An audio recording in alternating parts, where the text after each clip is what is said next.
town of Bismarck was a place of endings, not beginnings. For 19-year-old Eliza Rourke, it was the end of the line, a place where she was to be sold for $1.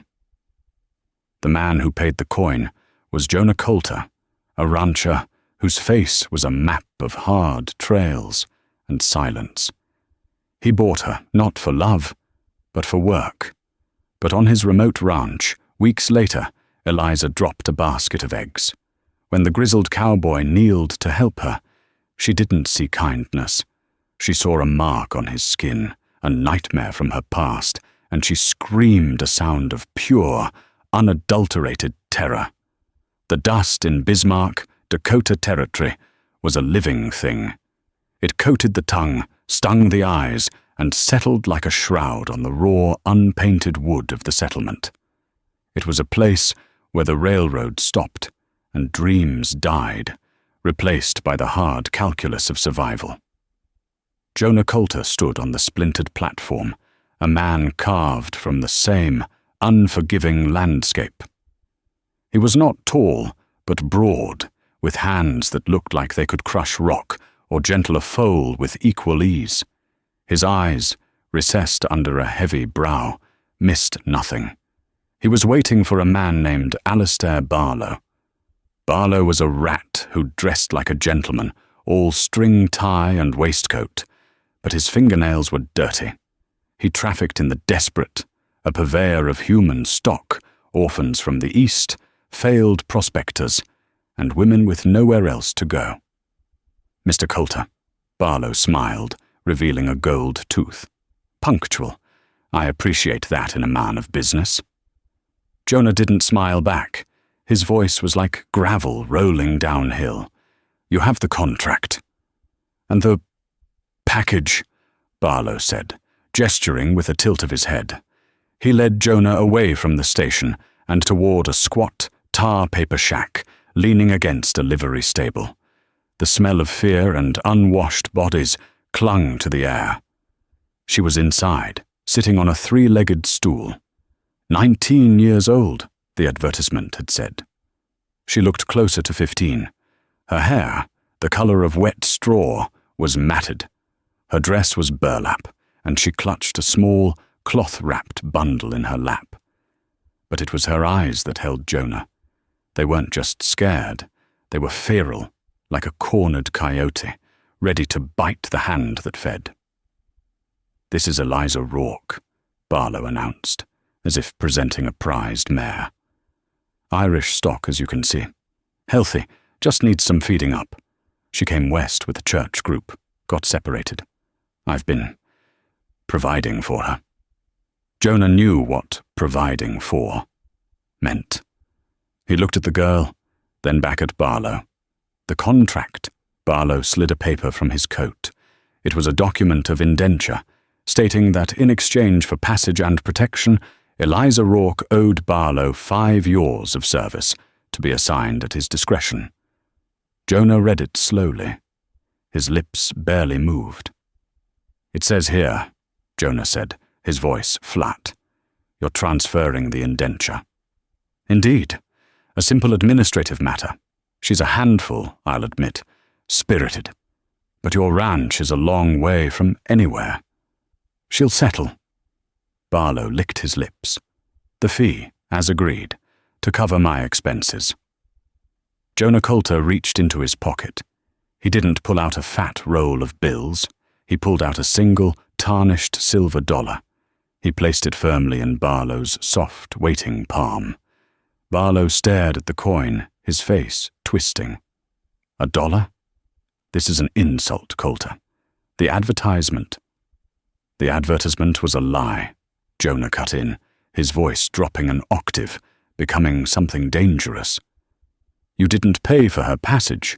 You found her destitute. You've been keeping her in this hole, likely charging her for the privilege. This dollar isn't a purchase. It's my fee for not reporting you to the territorial marshal for trafficking. Barlow's bravado evaporated. He saw the truth in Jonah's eyes, not just the threat, but the cold, hard certainty of it. He looked at Jonah, then at the girl, and made a business calculation. He pocketed the dollar. "She's all yours, Coulter. Good luck to you. You'll need it." Barlow scurried out of the shack, eager to be gone. The tiny room was suddenly filled with a vast, heavy silence. Jonah looked at the girl. She hadn't moved. She was trembling, but her eyes were fixed on him, full of defiance and raw terror. "Miss Rourke," he said. She flinched at the sound of her own name. "My wagon is outside. We're leaving." He turned and walked out. He didn't look back to see if she followed. He didn't need to. He heard the hesitant scuffle of her worn-out boots on the dusty floorboards. She had nowhere else to go. The journey to Coulter's Hollow was 2 days of grinding misery. The wagon was sturdy, built for hauling feed, not passengers. Eliza sat in the back, huddled against a sack of flour, clutching her small bundle. Jonah Coulter sat on the driver's bench, his back a rigid wall. He didn't speak. He drove the team with economical, precise movements. The only sounds were the creak of the wagon wheels, the jingle of the harness, and the relentless sigh of the prairie wind. The first night, he made a small fire. He pulled a side of bacon and a bag of hardtack from his supplies. He cooked the bacon in a small skillet, the smell sharp and savory in the cold night air. He handed her a piece on a tin plate. Eliza stared at the food, her stomach cramped with hunger, but she didn't move. "Eat," he commanded, not looking at her. He ate his own portion quickly, chewing with mechanical efficiency. Slowly, her hand shaking, she took the plate. She tore at the bacon with her teeth, eating like an animal, her eyes never leaving him. She watched him, waiting for the other shoe to drop. Men didn't give food for free. Kindness, in her short, brutal life, was just the preamble to a cost. When he was done, Jonah stood up, took his rifle, and walked to the edge of the firelight. "I'll take the first watch," he said to the darkness. "You sleep by the fire. Don't wander. There are wolves." Eliza watched him become a silhouette against the vast, starry sky. He was a guardian, but he felt like a jailer. She wrapped herself in a spare blanket he'd tossed from the wagon. It smelled of horse and leather and clean dust. She didn't sleep. She watched the fire die down, and she watched the unmoving shape of the man who had bought her for $1. She wondered, with a cold dread knotting in her stomach, what kind of work he truly expected from her. They arrived at Coulter's Hollow on the second day at dusk. The ranch was not what Eliza had expected. There were no laughing cowhands, no grand ranch house. It was a fortress. The hollow was a shallow bowl in the prairie, protected on 3 sides by rocky, scrub-covered bluffs. A small, clear creek ran through it. The house itself was built of thick sod and stone, with small, deep-set windows that looked more like rifle ports than openings for light. It was stark, functional, and intensely isolated. A sturdy barn stood nearby, along with a chicken coop and a well-tended, fenced-in garden patch that was now fallow. Jonah halted the wagon and climbed down. He began unhitching the team, his movements fluid and practiced. Eliza remained in the wagon bed, frozen by uncertainty. This was it. This was her new prison. After a long moment, Jonah looked over at her. "Well, you planning on living in the wagon?" She scrambled down, her legs stiff. Her small bundle fell to the ground, bursting open. It was all she had in the world. A worn wooden comb, a small, cracked tintype of a man and a woman, and a child's catechism book. She fell to her knees, frantically gathering the items. Jonah watched her for a beat, his expression unreadable. He turned and walked to the house. "Bring your things." He pushed the heavy plank door open. The inside was as Spartan as the outside, but it was immaculately clean. A single large room served as kitchen, parlor, and dining area. A large stone fireplace dominated one wall. A long table, 2 chairs, and a dry sink were the only furniture. A ladder led up to a sleeping loft, but Jonah didn't point to the loft. He pointed to a small door set in the back wall. "That's your room," he said. Eliza stared. A room? Her own room? She pushed the door open. It was small, barely large enough for the narrow cot and the small crate serving as a nightstand. But it had a window, and the cot was piled with clean, thick blankets. And most importantly, the door had a simple wooden latch on the inside. She turned to look at him, her suspicion warring with a disorienting flicker of relief. Jonah had moved to the fireplace and was building a fire. "There are rules, Miss Rourke." She tensed, her hand still on the door latch. He didn't turn around, his attention focused on the kindling. "Rule 1.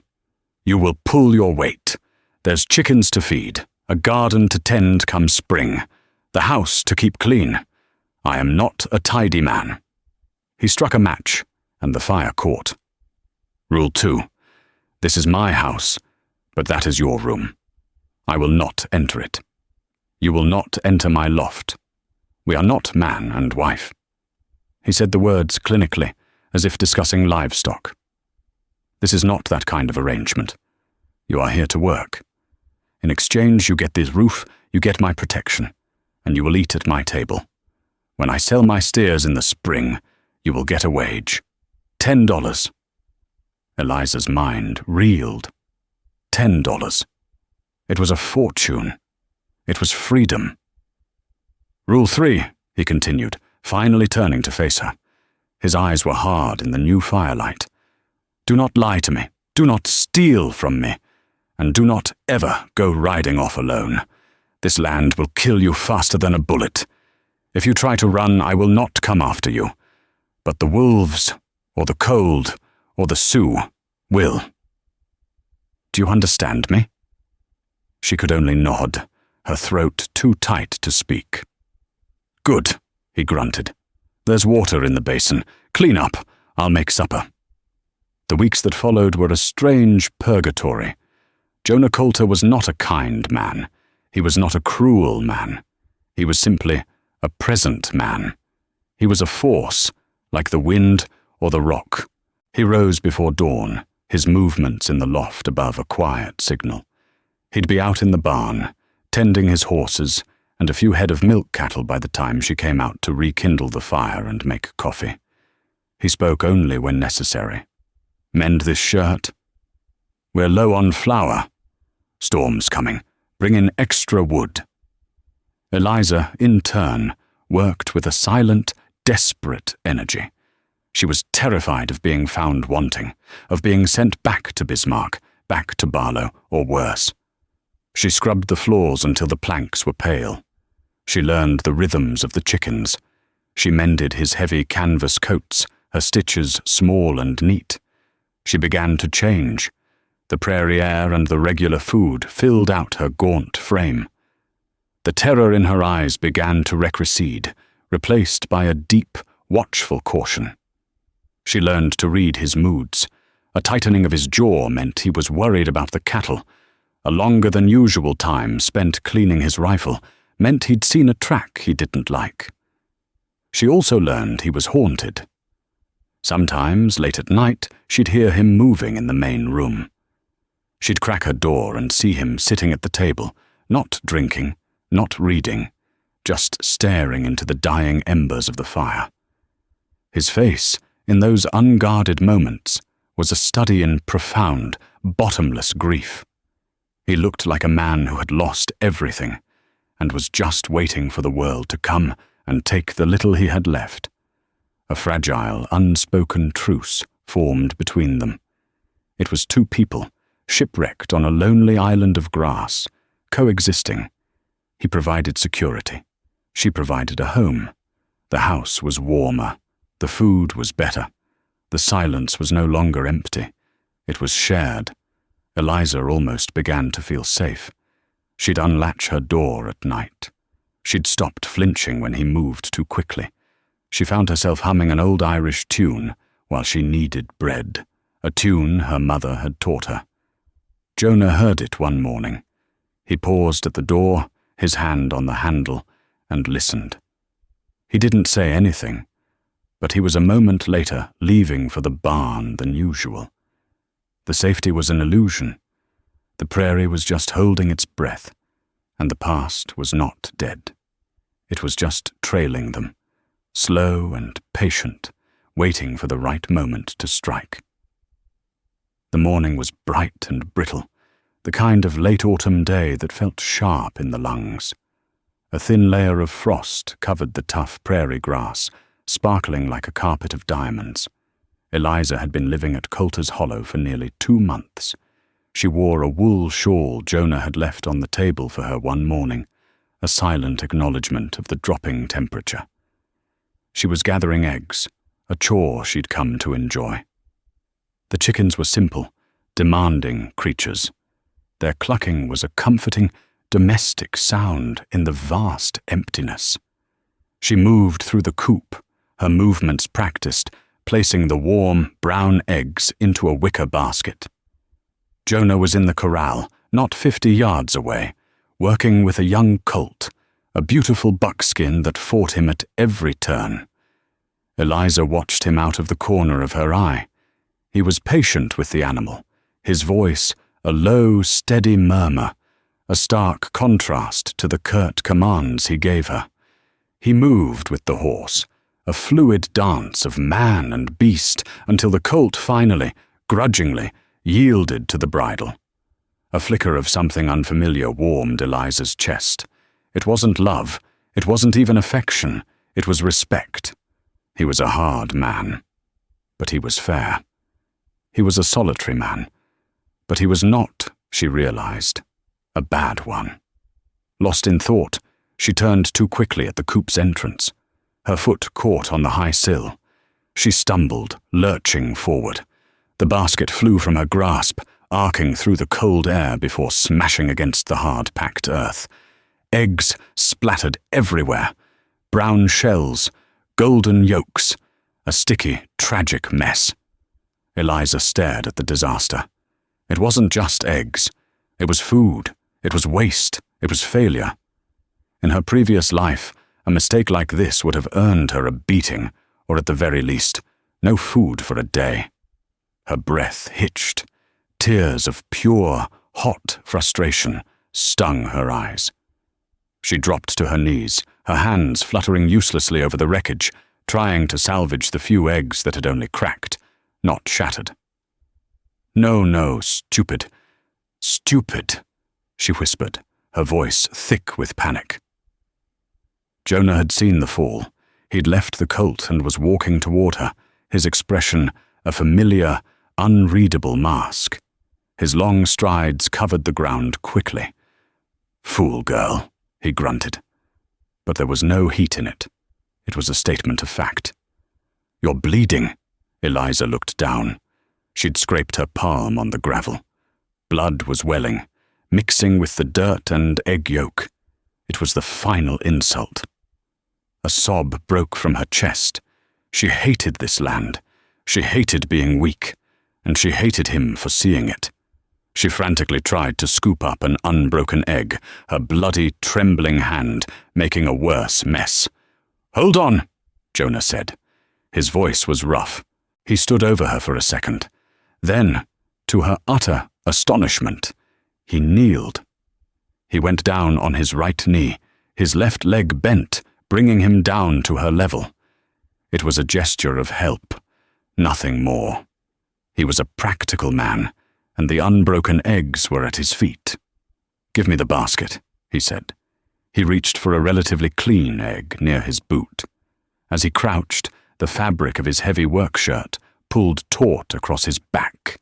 His left sleeve, which he always wore buttoned at the cuff, rode up his forearm by a crucial 3 inches.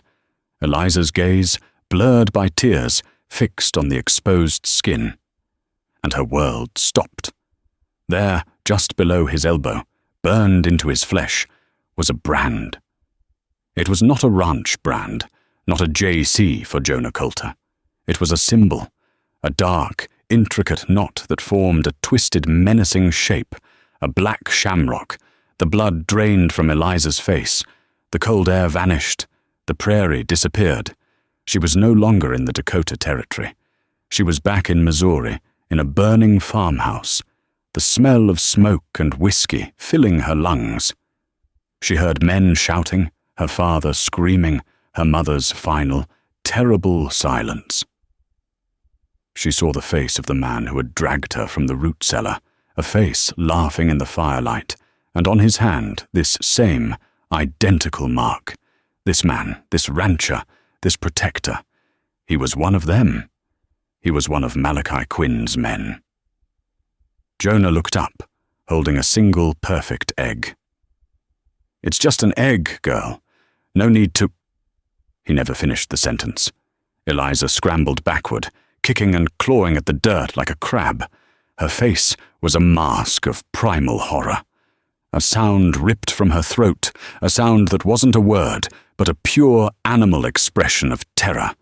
It was a scream that echoed off the bluffs, high and piercing, sending the chickens into a frantic, flapping panic and causing the colt in the corral to rear and bolt. "No!" she shrieked, her voice cracking. "Get away from me! Get away, murderer! Murderer!" Jonah Coulter froze, still kneeling in the dirt. The egg fell from his hand and cracked. His face, so often a blank slate, turned to stone. The blood drained from his own face, leaving it a sickly grey. His eyes, fixed on her, were wide with a dawning, terrible understanding. He didn't look at his arm. He didn't need to. With a slow, deliberate movement, he reached over and pulled his sleeve down, fastening the button at the cuff. The fragile piece of Coulter's hollow had just been shattered, as completely as the eggs on the ground. The scream hung in the air long after the sound had died. Eliza didn't stop moving until her back hit the solid wood of the barn. She slid down into the dirt, her chest heaving, her eyes wide and locked on the man who still knelt by the chicken coop. Jonah rose to his feet. He moved slowly, deliberately, as if any sudden motion might send her screaming again. He held his hands slightly away from his body, palms half open. It was the way he approached the spooked colt. "Eliza," he said. His voice was different. All the gravel was gone. It was tight, strained. "Stay back!" she shrieked, grabbing a fistful of dirt. "I'll kill you! I swear to God, I'll kill you!" "Eliza, you don't understand." "I understand everything," she sobbed, the words tearing out of her. "The black shamrock. You think I don't know it? You think I'd ever forget it?" Jonah's face hardened. He took a step. She flinched so violently she hit her head against the barn. He stopped. The name. She had said the name. "How do you know that name?" he asked, his voice now dangerously low. "How?" She laughed, a hysterical, broken sound. "It was burned into my father's barn before they set it on fire. It was on the saddle of the man who—" She couldn't finish. The memory was a physical thing, choking her. This was the story she had never told. The truth of how she'd gotten separated from her church group. There was no church group. There was just a small homestead in Missouri, a family new from Ireland, trying to build a life. And then Malachi Quinn's gang had come. They weren't just robbers. They were monsters. They were a plague that had swept through the border counties, a pack of wolves led by a charismatic devil. They called themselves the Shamrock Rovers. But everyone they left behind, everyone who lived, called them the Black Shamrocks, after the brand they left on their victims and their property. They had wanted her father's horses. He'd said no. They'd burned his house, shot his livestock, and killed him when he tried to fight back. They had taken Eliza. She was property, passed to Quinn's brutish lieutenant, a man named Dawson. She had endured 2 weeks of horror, before she'd finally found the courage to act. One night, she had taken Dawson's own knife and stabbed him in the gut. She hadn't stayed to see if he was dead. She just ran. She ran for weeks, starving, stealing food, sleeping in ditches until she'd collapsed in Bismarck, where Alistair Barlow had found her. And now, her rescuer, the man who had given her a room with a latch, wore the very mark of her tormentors. The entire thing, the rescue, the ranch, the rules, it was all a lie. A more elaborate cage. "You're one of them," she whispered, her terror turning to a cold, hard rage. "You're one of Malachi Quinn's murderers." Jonah stood frozen. The colour had returned to his face, replaced by a dark, angry flush. He looked at his own forearm, his fist clenching and unclenching. "I am not," he said, the words forced through gritted teeth. "You're a liar. I saw the brand. They branded their horses, their cattle and their men. I saw it." "Yes," Jonah said, taking another step. This time Eliza didn't flinch. Her terror was being burned away by her hatred. "You saw the brand. Were you there?" she demanded, her voice rising. "Were you in Missouri? Did you watch them murder my family? Did you hold the torch?" "No," he roared, and the sound was so full of pain that it stopped her cold. It was not the roar of a predator, but of a wounded animal. He stalked toward her, but stopped a few feet away. He was trembling. "I was not in Missouri. I've never been to Missouri." "Then where?" she spat. "Where did you get that? Did you serve him well? Did he give it to you as a prize?" Jonah looked up at the sky, his eyes squeezed shut, as if praying for strength. When he looked back at her, his face was a ruin. "A prize," he said, his voice cracking. "He gave it to me with a hot iron while 3 men held me down. He gave it to me the same day he put a bullet in my brother's head." Eliza's breath caught. "You think that's a mark of loyalty, girl?" Jonah ripped his sleeve up, shoving his forearm into the light.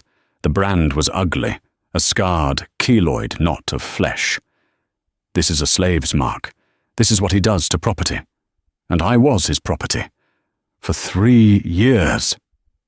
He was breathing hard, the story pouring out of him, a dam breaking. "My name isn't Jonah Coulter. It's Jonathan Reed. My brother was Samuel. We had a farm in the Ohio Valley. Quinn's men came through. They didn't just want horses. They wanted recruits. They pressed us, took us, forced us to ride with them, to work for them. We were just boys." He pointed to the brand. "We got this on the same day, a reminder of who we belonged to. We tried to run, near the Laramie River. They caught us." His voice broke. "They caught Samuel. I hid. I was a coward. I hid in a creek bed and watched. Malachi Quinn, he said a runaway has to be made an example of. He made Samuel kneel, and he shot him in the back of the head." Jonah was weeping. Not quiet tears, but harsh, racking sobs that shook his entire body. He sank to his knees, his head in his hands. He was kneeling again. Eliza stared, her mind unable to process the revelation. The man she saw as her demon was her mirror. "I got away," he whispered into his hands. "I got away a year later. I've been running and hiding ever since. I changed my name. I built this place, this hollow, because it's defensible. Because I knew one day he'd find me. Or I'd find him." He looked up at her, his face streaked with tears and dirt. "I saw you in that shack, Eliza. I saw how Barlow looked at you, like property, like Quinn looked at everyone. I couldn't leave you there.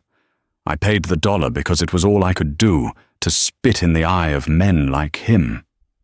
I didn't know. I never knew he'd been to Missouri. I never knew what he did to you." The high, lonesome wind howled through the hollow, the only sound in the sudden, shattering silence. Eliza looked at the weeping man. a man she had been ready to kill, and saw not a monster, but a victim. His trauma was her trauma. His nightmare was her nightmare. The scream that had torn them apart had, impossibly, bound them together. She was no longer afraid of him. She was, for the first time in her life, standing beside someone who truly, completely understood. The aftermath of the confession was a vast, hollow silence, broken only by the cawing of a distant raven. Jonah stayed kneeling in the dirt, a broken man. The revelation had cost him the last of his armor. Eliza's rage, so pure and bright, had guttered out, leaving her cold and trembling. She looked at the blood on her own hand, then at the branded arm of the man who had just shared his soul. She took a hesitant step toward him, then another. She stood over him, a thin, waifish girl looming over the powerful rancher. She didn't have a handkerchief. She had nothing. "He killed my father," she whispered. It was the first time she'd said it aloud to another living soul. "And my mother. He took me. I ran." Jonah looked up, his eyes red-rimmed. He wiped his nose on his torn sleeve, the one that covered the brand. "Dawson," he said, his voice thick. Eliza recoiled. "How do you know that name?" "He was Quinn's lieutenant," Jonah said bitterly. "A brute from Kentucky. He liked the new ones, the young ones." His eyes met hers, and a terrible, shared understanding passed between them. "I heard he got himself gutted by some girl he'd taken, a little Irish thing. She vanished. Quinn was furious, put a bounty on her, said no property of his runs free." Eliza's legs gave out. She sat down hard in the dirt, just a few feet from him. "It was me. I was the girl. I killed him. I think I killed him." "Good," Jonah said, the word a feral growl. "Good. I wish you'd gutted them all." He slowly got to his feet, pulling his sleeve back down, fastening the button with a sharp, angry tug. The moment of vulnerability was over, replaced by something new. The shared grief was calcifying, hardening into a shared purpose. "He's still out there," Eliza said, stating the obvious. "He's still out there," Jonah agreed. He looked at his ranch, his fortress. He operates out of the Wyoming Territory mostly, runs stolen horses to the army, rustled cattle to the reservations, has half the law in his pocket. "You said you were waiting," Eliza said, her voice stronger now, "for him to find you, or for you to find him." "That's right." Jonah walked to the water trough by the barn, pumped the handle, and splashed icy water on his face, scrubbing away the tears and the shame. "I've been practicing." He walked to the barn, Eliza following him like a shadow. He opened a heavy wooden crate in the corner. It was full of ammunition, boxes and boxes of it. On the wall his rifle was not alone. There was another, newer model, Winchester, and 2 cavalry pistols. "I'm not a rancher, Eliza," he said, his back to her. "I'm a man biding his time. This ranch, the cattle, it's all a front. It's how I buy the bullets. It's how I build the walls." He turned to her. The man she had thought of as a simple, gruff farmer was gone. In his place was a soldier, a zealot. "He will never stop hunting you, girl," Jonah said, his voice flat. "That bounty is still out there, and he will never stop hunting me. A slave who runs, he can't let that stand. We're 2 loose ends, and Malachi Quinn hates loose ends. So what do we do?" she asked. Jonah picked up the second rifle, the new one. He checked the action. It was oiled, smooth. "You said you came from Missouri. You said you ran. How did you learn to survive?" "I learned," she said, remembering the cold nights, the stolen apples, the terror. "I learned to be quiet. I learned to hide." "Hiding's done," Jonah said. He held the rifle out to her. Now you learn to fight." Eliza looked at the weapon. It was heavy, smelling of oil and steel. "I can't. I've never—" "You gutted a man twice your size with a skinning knife," Jonah said, not unkindly. "You've got the spine for it. The rest is just mechanics." He forced the rifle into her hands, her fingers wrapped around the wooden stock. And so, the rhythm of the ranch changed. The mornings were still for chores. They fed the chickens, milked the cow, mended the fences. But the afternoons were for war. Jonah was a harsh teacher. He showed her no pity. He made her hold the rifle until her arms screamed with fire. He made her take it apart and put it back together in the dark until her fingers were raw and bloody. "You don't aim," he'd drill, standing behind her, correcting her stance. "You point. You become the rifle. You breathe out. You squeeze. Don't pull. Squeeze. Surprise yourself." The first time she fired, the recoil knocked her to the ground, and the sound deafened her. She cried in frustration. "Get up," he said, standing over her. "Again." She got up. She fired again. She missed the tin can he'd set on the fence post by a foot. Again. She fired all afternoon. By sunset, she had hit the can once. She felt a savage, unfamiliar thrill. They became a team. The silence between them was no longer awkward or fearful. It was functional. They moved around the small cabin with an easy grace. He would be cleaning his weapons at the table, and she would be kneading bread. He'd pass her the salt. She'd hand him a cleaning rag. A new intimacy was born, one forged not in romance, but in shared trauma and a common, burning goal.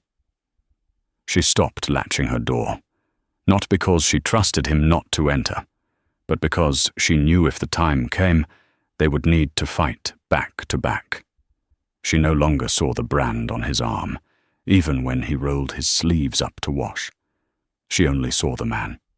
One evening, as a bitter wind howled outside, they sat at the table, the stew she had made simmering between them. "Jonah," she said. It was the first time she had used his name. He looked up, surprised. When it happens? When they come? What happens after? Jonah stared into his bowl for a long time. "I ain't never thought that far," he said honestly. "I figured I'd be dead, or he would." "I want to think that far," Eliza said, her voice quiet but fierce. "I want to plant that garden, the one you have fenced off. I want to see the spring." Jonah looked at her, truly looked at her. She was no longer the half-starved girl from Bismarck. Her hair was clean, tied back. Her eyes were clear and hard. She was, he realized, beautiful, not with the soft beauty of the women in the saloons, but with the hard, sharp beauty of a honed blade. "Then we'll see the spring," he said. It was a promise. He reached across the table, his hand calloused and rough, and placed it over hers. It was the first time they had touched voluntarily. His hand was warm. She didn't pull away. She turned her hand over and laced her fingers through his. The first snow came, a light dusting that outlined the world in white and drove the cattle to the low-lying, sheltered parts of the hollow. The cold sealed them in. The isolation became absolute. With the snow came a new, sharper tension. It was harder to see tracks, harder to hear riders. The ranch was quieter, and therefore more dangerous. Jonah spent hours on the bluffs, sweeping the horizon with an old spyglass. Eliza took over the running of the house and the barn, her movements economical, her mind always on the rifle that now leaned by the cabin door. They were in this suspended state, a state of waiting when the shadow finally fell. It was a Tuesday. Eliza was splitting kindling, the axe head sinking into the wood with a satisfying thunk. She had developed muscles in her arms and back she never knew existed. Jonah was on the ridge, a small, dark shape against the grey sky. She heard it before she saw it, the jingle of a bridle. It was not Jonah's horse. She dropped the axe and dove for the cabin, her heart hammering. She grabbed her rifle, checked the load, and moved to the small window, peering through a crack in the shutter. A single rider was coming down the main track into the hollow. He was not dressed for ranching. He wore a long, oilskin duster, despite the lack of rain, and a low-brimmed hat. He rode with a casual, dangerous slouch. Up on the ridge, Jonah had seen him. He was moving fast, coming down the switchback trail. But he wouldn't make it to the cabin in time. The rider stopped his horse 20 yards from the house. He sat there, just looking. He scanned the barn, the coop, the smoking chimney. "Hello, the house," he called out. His voice was oily. Eliza's finger was on the trigger. Her breath was shallow. "One more step and I'll shoot the horse," she said, her voice low. "Now, that ain't neighborly," the man drawled, though he made no move to dismount. "I'm just looking for a Mr. Coulter. Heard he ran a few head out this way. My name's Clee Bennett." Eliza's blood turned to ice. Bennett. She didn't know the name, but Jonah would. "He ain't here," Eliza called out, her voice high and tight. "Well, now that's a shame." Clee Bennett smiled, a slow reptilian stretching of his lips. He had a gold tooth. "Maybe you can help me, Mom. I'm lost. Been tracking some stolen stock. Got turned around in this God-forsaken country." He was lying. His horse was fresh. His canteen was full. He was a scout. At that moment, Jonah's horse cleared the last switchback. He came down at a controlled canter, his own rifle resting across his saddle. Clee Bennett's head snapped toward the sound. His hand, which had been resting on his thigh, twitched toward his hip. "That'd be him, I reckon," Clee said, his smile widening. Jonah pulled his horse up between Clee and the cabin. The two men stared at each other. The air crackled. "You're a long way from home, Bennett," Jonah said, his voice flat. Clee's smile faltered. He knew he'd been made. "Reed," Clee spat, the name an accusation. "Jonathan Reed. By God, it is you. You're a hard man to find. Quinn's going to be mighty pleased to hear you're still kicking." "Get out of my valley, Clee," Jonah said. It wasn't a request. "Oh, I'm going. Clee's eyes darted past Jonah, toward the cabin window. He squinted. He couldn't see Eliza clearly, but he saw the shape of her. "And look at you. Got yourself a little helper. Quinn's gonna be interested in that too. He hates when his property gets misplaced." He was talking about Jonah, but then his eyes widened, as if he was remembering something. Wait a minute, that bounty. The little Irish Spitfire who stuck Dawson no. It couldn't be. He laughed, a high, wheezing sound. "By the saints, Reed. You found her? Or did she find you? This is better than Christmas." Jonah's hand tightened on his rifle. "One more word, Clee, and I'll bury you where you sit. You ain't gonna shoot me, Reed. Not in cold blood. That was always your problem. You ain't got the stomach for it. Not like Samuel did." Jonah's face went white with rage. He cocked his rifle. "Whoa there, boy." Clee raised his hands, his smile gone. "I'm just passing the message. The boss, he wants to see you. He wants to see you both. He'll be here, soon. He's looking forward to this family reunion." Clee Bennett tipped his hat. "Mom," he said toward the window. Then he looked at Jonah. "Reed."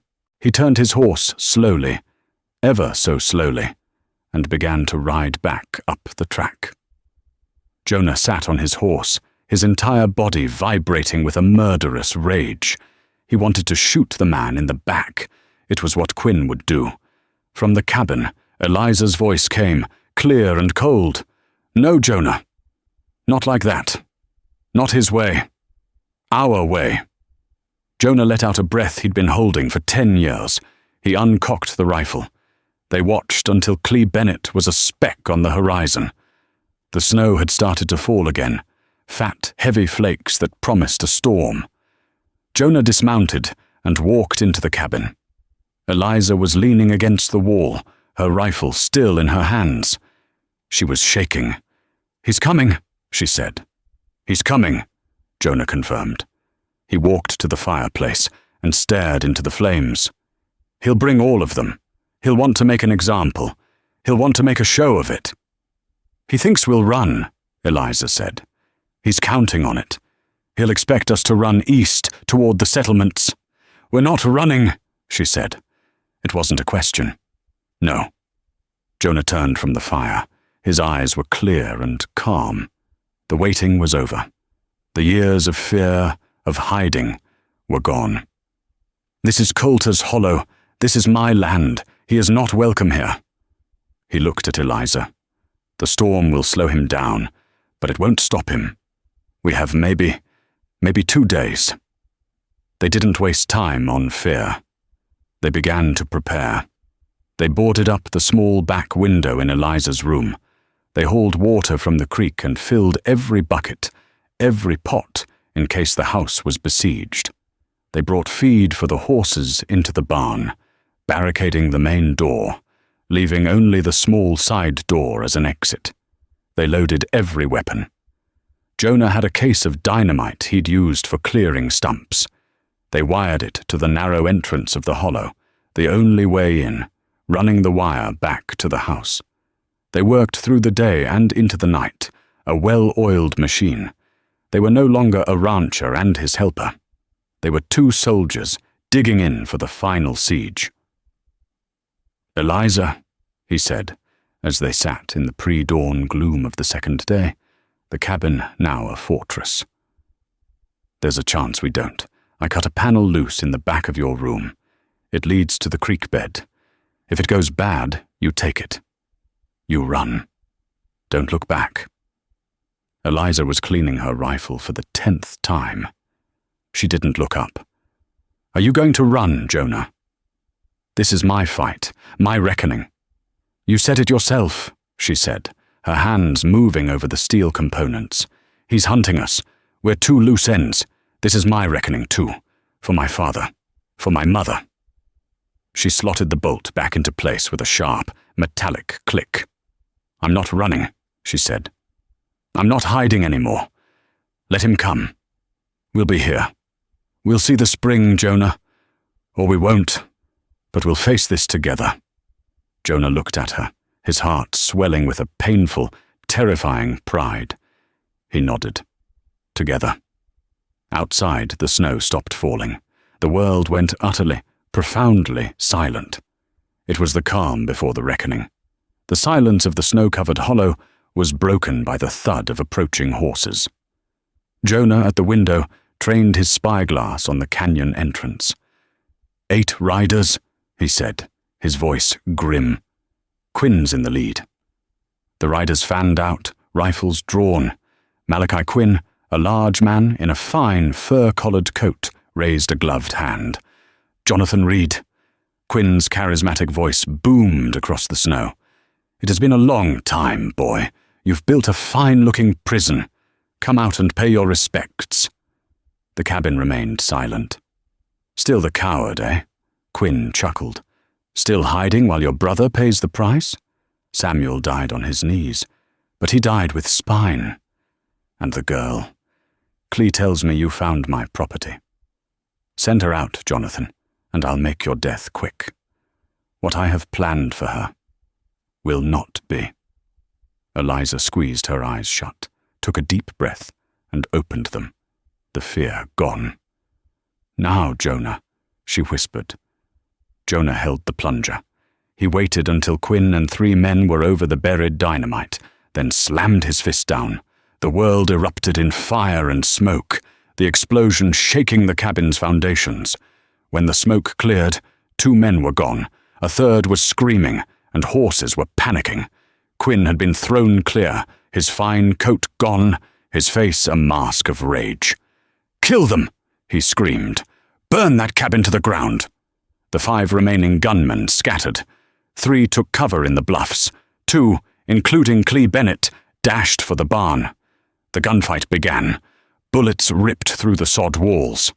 Jonah fired, reloading with practiced speed, taking down one of the men on the bluff. Eliza tracked Clee Bennett as he ran for the barn. "Breathe out, Squeeze," she whispered. She fired. The bullet kicked up snow at his feet. He laughed and dove behind the water trough. "You shoot like a woman!" he yelled. Eliza tracked the sliver of his duster, breathed and squeezed again. The shot struck the trough, sending Clee scrambling. "Jonah!" she yelled. "Quinn! He's heading for the creek bed." Jonah spun to the other window, but Quinn was too fast, disappearing behind the embankment. A moment later, smoke began to pour from the back of the cabin. "He set the sod on fire!" Jonah cursed. "We flush or we burn. We go for the barn. On 3. 1, 2, 3. Jonah kicked the door open, laying down, covering fire. Eliza burst out, sprinting across the open snow. A bullet tore her sleeve, spinning her, but she kept running. Jonah was right behind her. Clee Bennett appeared in the barn doorway, pistol leveled. "Got you, little ba—" Eliza didn't stop. She fired her rifle from the hip. The bullet struck Clee in the throat. He gurgled and collapsed. They tumbled into the barn, slamming the door just as bullets hammered into it. They were trapped. 3 left, Jonah panted. Quinn and 2 on the ridge. They'll wait us out. No, Jonah said, his eyes scanning the barn. He's too angry. The loft. Get to the loft. You'll have a clear shot at the ridge. I'll draw his fire. Jonah, no. It's the only way, Eliza. You're the better shot now. He unbarred the main doors and kicked them open a crack. Here I am, Quinn, he roared. Come and finish it. Bullets tore into the doors. Eliza scrambled up the ladder. She crawled to the ventilation opening and saw the 2 riflemen. She took a breath, squeezed. One gunman slumped over. The other fired, splintering the wood by her head. Below, a crash. Quinn had driven a wagon of burning hay against the side door and burst into the barn, pistols in hand. Jonah! Eliza screamed. Jonah met his charge. The 2 men collided, rifles knocked away. It was a brutal brawl. Quinn was bigger, stronger. He pulled a knife and slashed Jonah across the chest. I watched your brother die, Quinn snarled, on top of Jonah, his knife arm raised. He begged Reed, cried for you. Now you'll join him. Jonah was fading. As Quinn raised the knife for the final blow, a single shot echoed in the barn. Quinn froze. He looked down at the red stain spreading on his chest, then up at the hayloft. Eliza stood there, her rifle smoking. Quinn toppled sideways and lay still.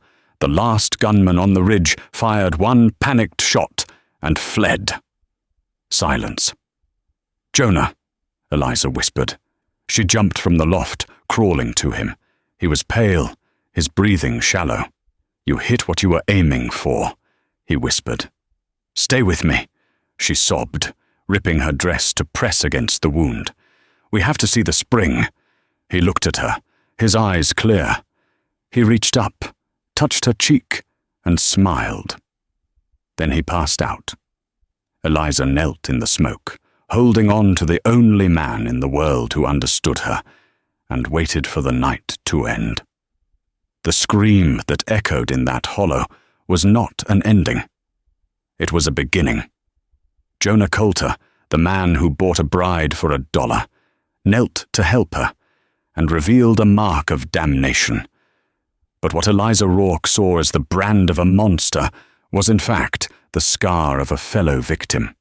Together, they faced the shadows of their past, not as master and servant, but as equals, survivors bound by a shared trauma. Theirs is a story of the real West, a place of brutal bargains and terrible secrets, but also a place where the most broken souls could find an ironclad redemption, not in spite of their scars, but because of them. If this story of grit, survival, and unexpected justice moved you, please show your support. Like this video, share it with someone who loves a powerful story, and be sure to subscribe to the channel for more true tales of the Wild West.